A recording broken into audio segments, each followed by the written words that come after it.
Hello दोस्तों, S के mobile and electronic में आपका स्वागत है। आज मैं आपको एमओबी के बारे में बताऊंगा। इसका फुल फॉर्म है मेटल ऑक्साइड बैरिएटर। अगर आपने मेरे चैनल को सब्सक्राइब नहीं किया है तो इसे सब्सक्राइब कर लें और बेल आइकॉन को दबा दें, जिससे आपको मेरी सभी वीडियो की नोटिफिकेशन मिल सके।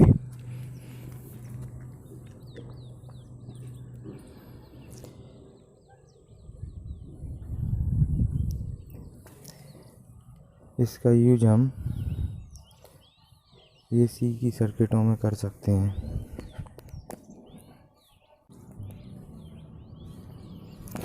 जिससे हमारी सर्किट की प्रोटेक्शन हो जाती है। और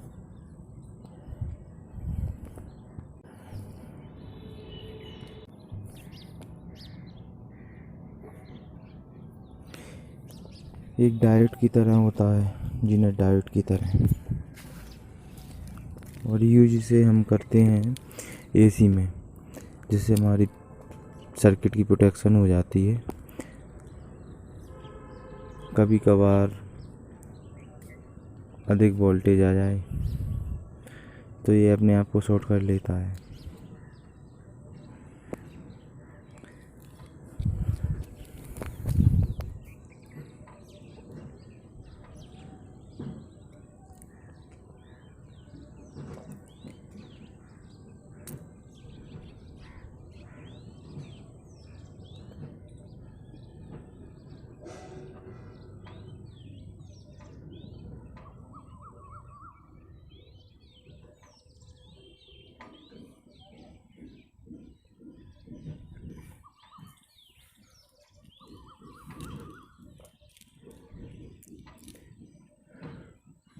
यह कुछ इस तरह से दिखता है।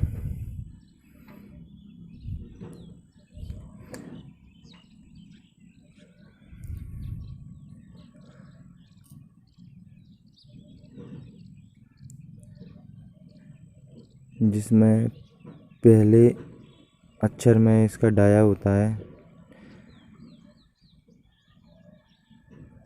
और दूसरे में इसका वोल्टेज और इसका टॉलरेंस।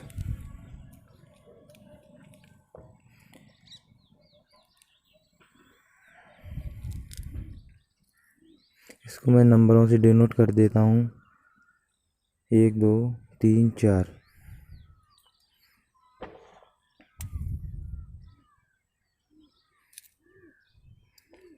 जैसे पहले नंबर में 14,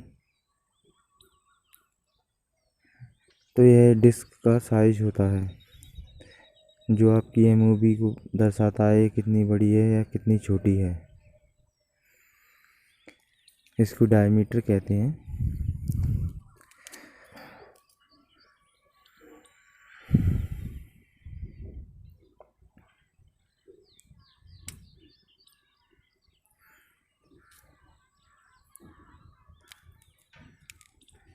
यह जितनी बड़ी हुई उतनी एमएम उसकी ज़्यादा लिखा होगा, और यह जितनी छोटी हुई उतनी एमएम इसकी कम लिखी होगी।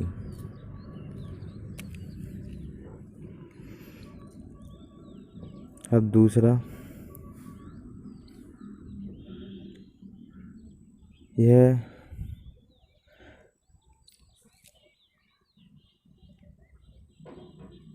हमें बताता है कि यह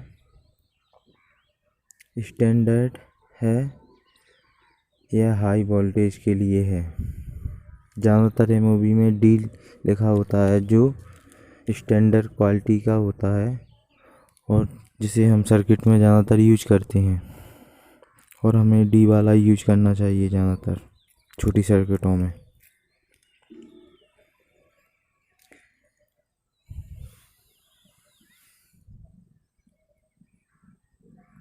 नंबर 3,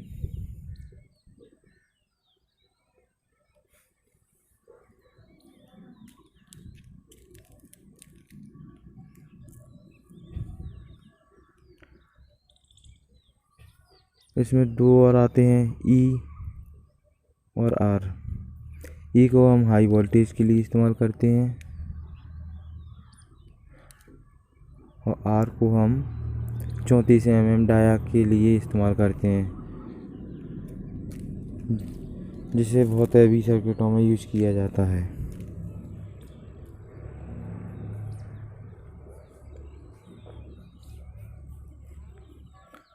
नंबर 3,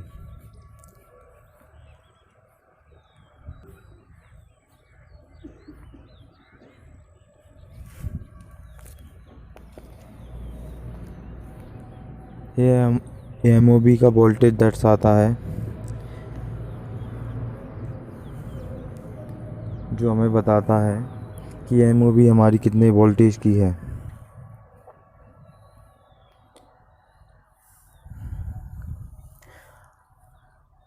अगर इससे ज़्यादा वोल्टेज आया तो हमारी एमओबी शॉर्ट हो जाएगी और हमारे सर्किट को प्रोटेक्ट कर देगी।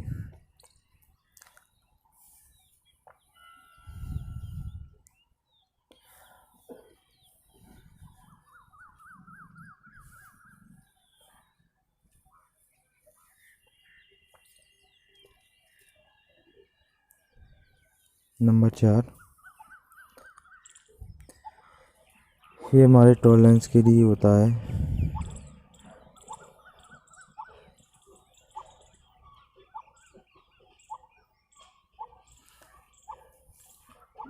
और यह एमओबी की टॉलरेंस बताता है कि एमओबी कितनी टॉलरेंस की है, मतलब कितनी प्लस माइनस कम या ज़्यादा हो सकती है। जब कभी एमओबी बनती है तो वह 5%, 10% या 20% कम या ज़्यादा हो सकती है। इसके कम और ज़्यादा होने का मतलब होता है इसके वोल्टेज से। अगर इस पे 511 वोल्टेज हैं तो वह 5% कम या ज़्यादा भी हो सकते हैं।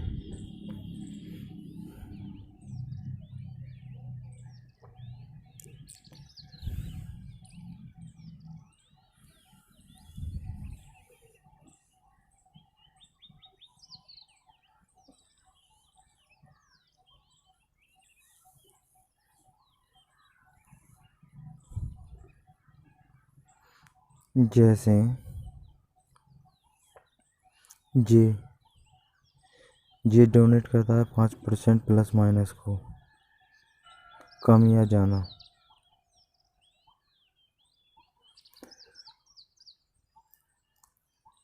जिस एमओबी पे जे लिखा होगा वो 5% ज़्यादा या कम हो सकती है, और जिस एमओबी पे के लिखा होगा वो 10% ज़्यादा या कम हो सकती है, मतलब उसका वोल्टेज ज़्यादा या कम हो सकता है। और एम लिखा होगा वह 20% कम ज़्यादा हो सकता है।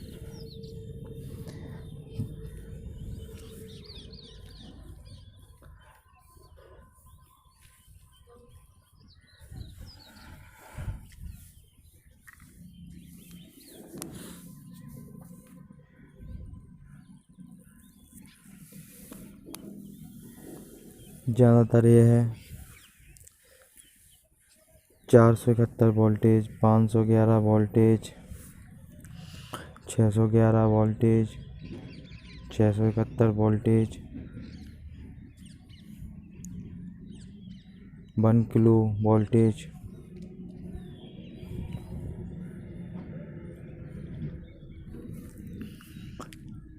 आदि इस तरह की आती हैं, जिसे हम सर्किट में अपनी वोल्टेज के हिसाब से यूज कर सकते हैं।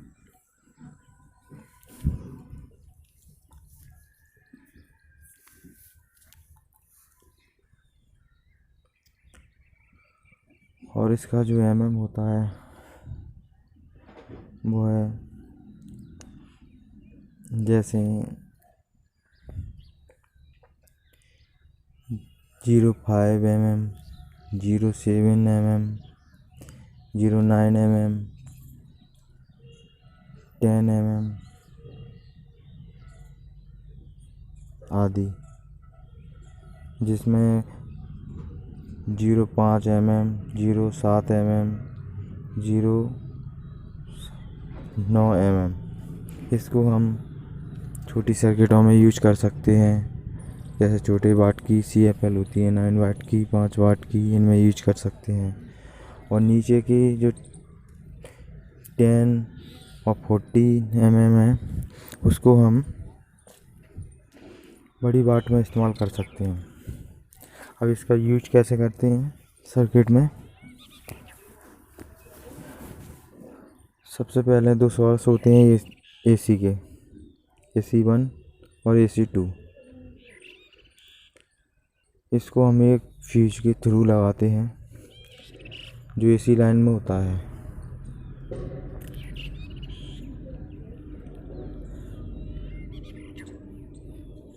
AC लाइन में हम ये फ्यूज लगाएंगे 10 ओम का, 20 ओम का, 2 ओम का, जैसा भी सर्किट की रिक्वायरमेंट हो। इसके बाद हम इसमें MOB को ऐड करेंगे, जिसका एक टर्मिनल AC1 पर कनेक्ट होगा और दूसरा टर्मिनल AC2 पर कनेक्ट होगा।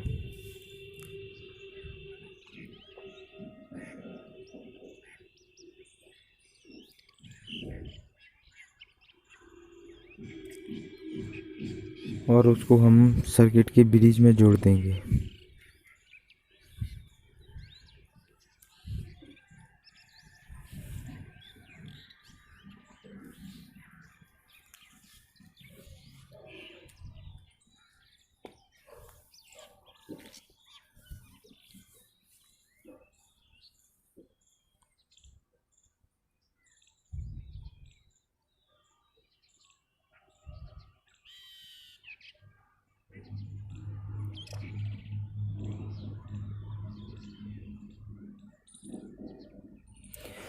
बहुत ही सिंपल है इसका यूज करना, ऐसा जानना कुछ कठिन नहीं है कि हमें ऐसा लगे कि हम MOB को यूज ही नहीं कर सकते, या ये बहुत बड़ी डिवाइस है, या इसको हम पहचान नहीं सकते।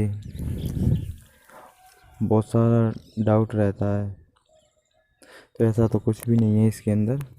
बहुत ही सिंपल है। पता नहीं छोटे छोटे कंपोनेंटों को इतना बड़ा कैसे बना दिया है कि इसको ऐसे यूज करो, वैसे यूज करो। इसको यूज करना बहुत ही सिंपल है, ज़्यादा कुछ भी नहीं है। अब जैसे AC लाइन 1 और AC लाइन 2 थी, उसमें हम 220 वोल्टेज आए, तब तक तो ये ठीक चलेगी। इस पर 311 वोल्टेज की MOB लगी है। जैसे ही इस पर 330 वोल्टेज, 320 वोल्टेज आए, तो ये MOB अपने आप को शॉर्ट कर लेगी और इसके दोनों टर्मिनल एक हो जाएंगे, जिससे AC1 और AC2 एक हो जाएंगे। और AC1 और AC2 एक नहीं हो सकते। जैसे ही ये एक हुए तो हमारी ये फ्यूजेबल रेजिस्टेंस है, वो अपने आप को शॉर्ट कर लेगी, ओपन कर देगी। जैसे ही ये ओपन हुई तो हमारी आगे की सर्किट ब्रेक हो जाएगी, जिसमें AC आगे जाएगी ही नहीं। और जब AC आगे जाएगी नहीं तो हमारी सर्किट प्रोटेक्ट हो जाएगी, बच जाएगी।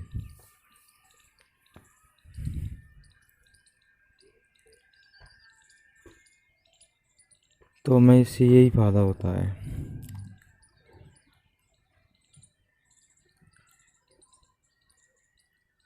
जैसे ही ये MOB शॉर्ट हुई तो फ्यूज अपने आप को ओपन कर देगा, और जैसे ही फ्यूज ओपन हुआ तो सप्लाई रुक जाएगी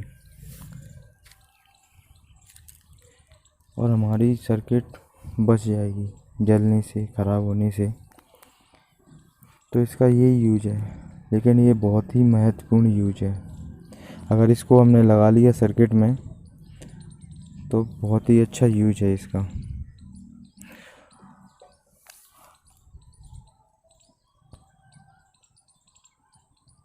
अब हम इसे मीटर से चेक करेंगे कि चेक कैसे किया जाता है।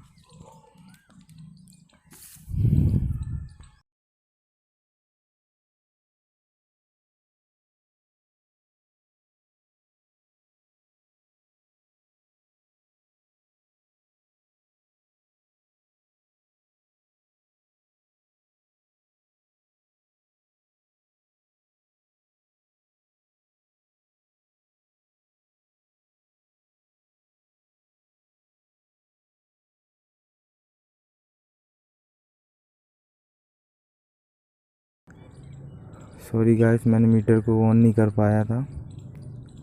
मैं दोबारा आपको ऑन करके चेक करके बताता हूँ। जैसे एक टर्मिनल को हमने इसकी एक लेग पे रखा और दूसरी लेग पे रखने पर ये हमें कुछ रीडिंग बता रही है। पलटकर चेक करते हैं, फिर भी हमें ये रीडिंग बता रही है। तो एमओवी कभी भी रीडिंग नहीं बताती है।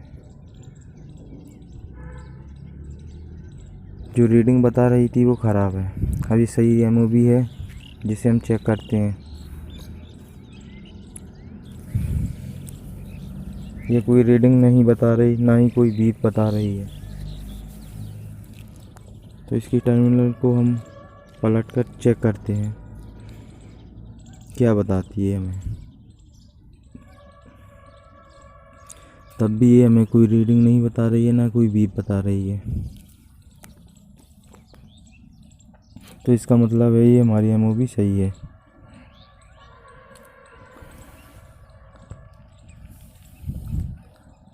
ज़्यादातर एमओवी ख़राब होती है तो वो रीडिंग बताती है या बीप बताती है, और ज़्यादा कुछ इसमें होता नहीं है ख़राब के लिए। अगर सही एमओवी है तो वो कोई रीडिंग नहीं बताएगी चेक करने पर, ना ही वो कोई बीप देगी। इसे हम अपनी सीरीज लैंप से भी चेक कर सकते हैं। जैसे मैं आपको करके दिखा रहा हूँ। ये सीरीज लैंप है, ये ग्रीन वाली ख़राब है, तो सीरीज लैंप पे चलने पर ये हमारा लैंप ग्लो कर रहा है, जैसे फ्रेंड आपको दिख रहा है। और सही वाले पे एक बार दोबारा पे चेक कराता हूँ। आप सही वाले को चेक करेंगे,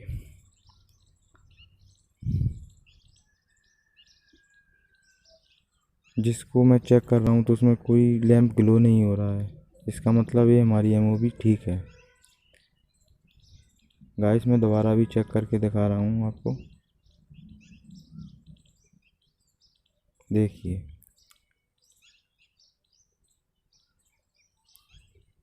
तो इसको हम लैंप से भी आसानी से चेक कर सकते हैं, सीरीज लैंप से। जैसे सही वाली होती है तो उस पर कोई लैंप ग्लो नहीं करता है, ख़राब वाली पे ग्लो करता है। और जब हम इसको चेक करेंगे लैंप से, सीरीज लैंप से, तो ये ख़राब वाली गर्म भी होती है, जिसको आप आसानी से छूकर पता कर सकते हैं कि ये ख़राब है। और सही वाली को चेक करने पर इसमें कोई लैंप ग्लो नहीं होता है, ना ही ये कोई गर्म होती है। अगर इस पे इसकी वोल्टेज लिखे हुए हैं, उससे ज़्यादा वोल्टेज आते हैं, तभी ये ख़राब होती है।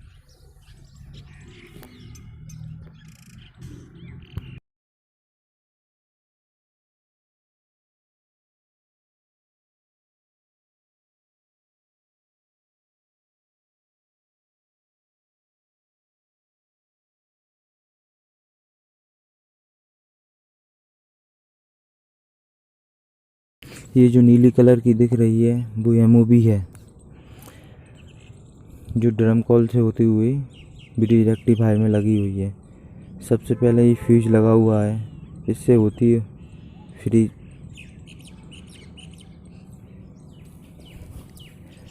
दोस्तों, मेरे चैनल को सब्सक्राइब करो, SK मोबाइल एंड इलेक्ट्रॉनिक, और वीडियो को लाइक करो एंड शेयर करो। हाँ, तो जैसे ये फ्यूज से होती हुई ड्रम कॉल पे जाती है इसकी ट्रैक, और ये ड्रम कॉल का ट्रैक दूसरा लेग एमओवी के एक लेग से जुड़ा हुआ है, और इसका एक लेग ब्रिज रेक्टिफायर से जुड़ा हुआ है, और दूसरा लेग पे दूसरा एसी लाइन जुड़ा हुआ है, और वह दूसरी लेग पे जा रहा है ब्रिज रेक्टिफायर के।